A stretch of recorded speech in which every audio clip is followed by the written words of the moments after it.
Breaking news mga kabayan, Thailand at Cambodia tuloy ang kanilang bakbakan sa ikalawang araw ng tensyon sa pagitan ng dalawang bansa. Walang senyales na magkakaroon ng tigil putukan. Tuloy-tuloy ang counter-offensive ng Thailand laban sa Cambodia. Nag-mobilize ng mga armored personnel carrier ang Thai Army, gayon din ang Royal Cambodian Army. Ipinakita din ng Cambodia ang video kung saan gumamit ito ng isang Chinese multiple launch rocket system kung saan tinamaan ng malakas ang outpost ng Thai Army. Pero kahit ganun pa man, malaki pa rin ang lamang ng Thailand dahil sa kanilang air superiority. China nagsumbong sa Russia. Mga bombers at fighter jets ng dalawang bansa lumipad sa pagitan ng Okinawa, Japan at nagsagawa ng military drill bilang show of force. Japan kalmado lang at nagbabantay ng isang maling hakbang ng China. US military build-up sa Puerto Rico, posibleng isang palatandaan ng malawakang operasyon na gagawin ng Amerika laban sa Venezuela.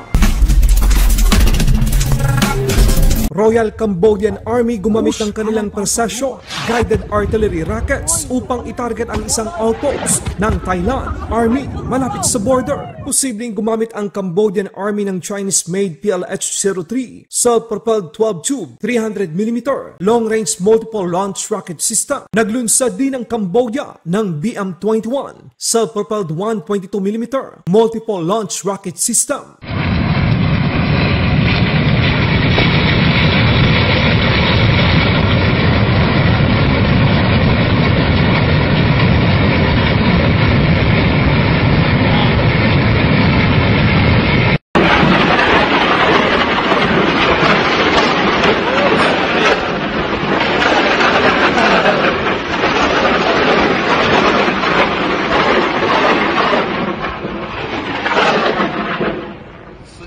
Dineploy din ng Cambodia ang kanilang mga armored personnel carrier at tangke sa border. Kaya malaki ang posibilidad na tatagal pa ang bakbakan ng dalawang bansa.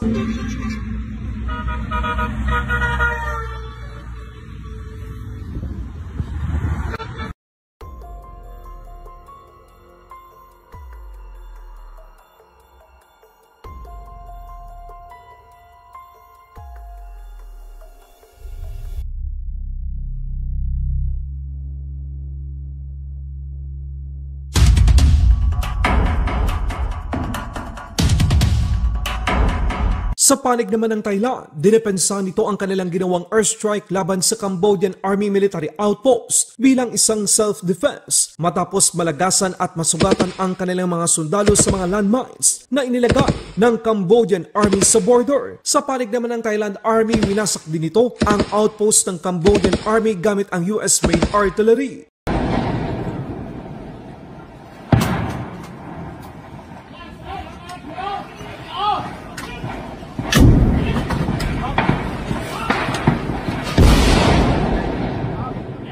Run!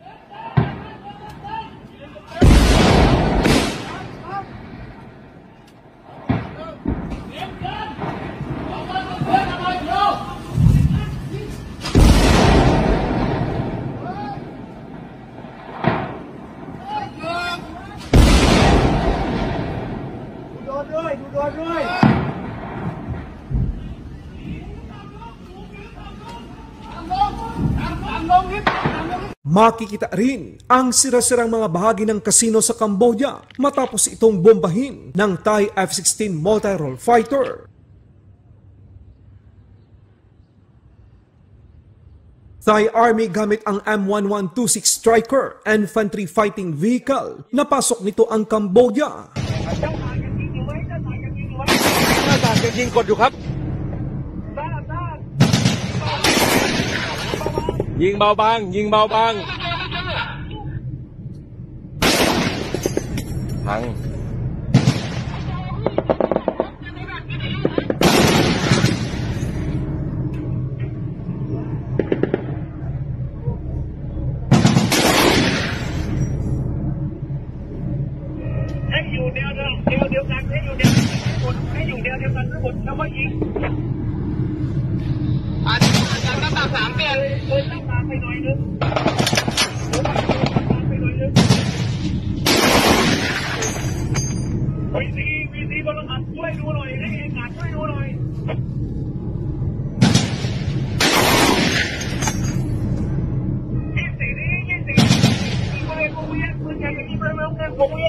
ปืนใหญ่จริงๆวงเวียนนะวิ124นี้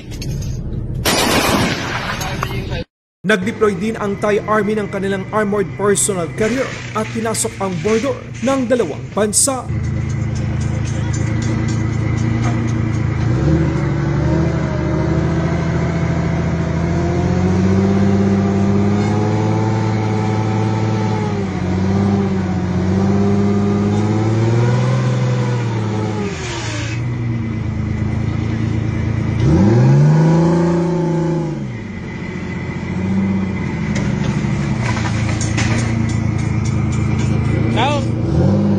Sa ngayon, wala pa tayong nakikitang senyales na magkakaroon ng tigil putukan ang dalawang bansa dahil sa patuloy na digmaan. Sa ibang balita naman, China nagsumbong sa Russia. Mga eroplanong mandirigma ng Russia at China sabay-sabay nagsagawa ng military air patrol malapit sa teritoryo ng Japan. Ayon sa video na inilabas ng People's Liberation Army Air Force, naglunsad ang Russia ng dalawang Tu-95, isang A-50, dalawang Su-35. Ang China naman ay nagpalipad ng dalawang H-6 bomber, 8 J-16. Dumaan ang mga eroplanong mandirigma at bombers sa pagitan ng isla ng Okinawa, Japan. Ang agresyon na ito ng China kasama ang Russia ay siyang tutulak sa Japan para palakasin pa ang depensa sa pamamagitan ng pag-host ng nuclear weapon o gumawa ng sarili nitong sandatang nuklear dahil sa pambubuli ng dalawang bansa.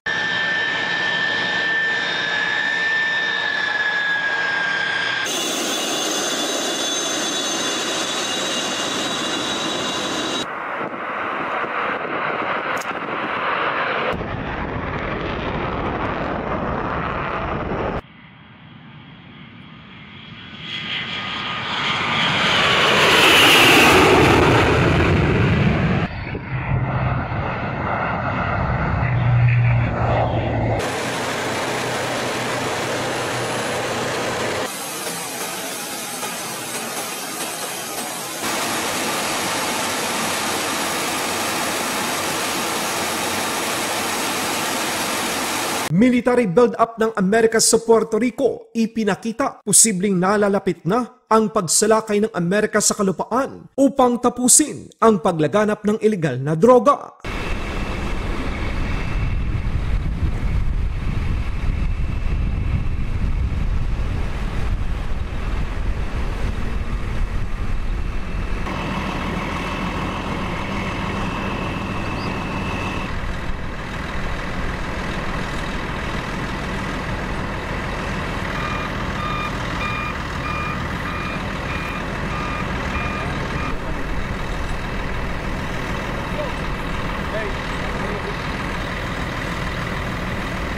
Hoy po quieren ver. Hoy po quieren ver.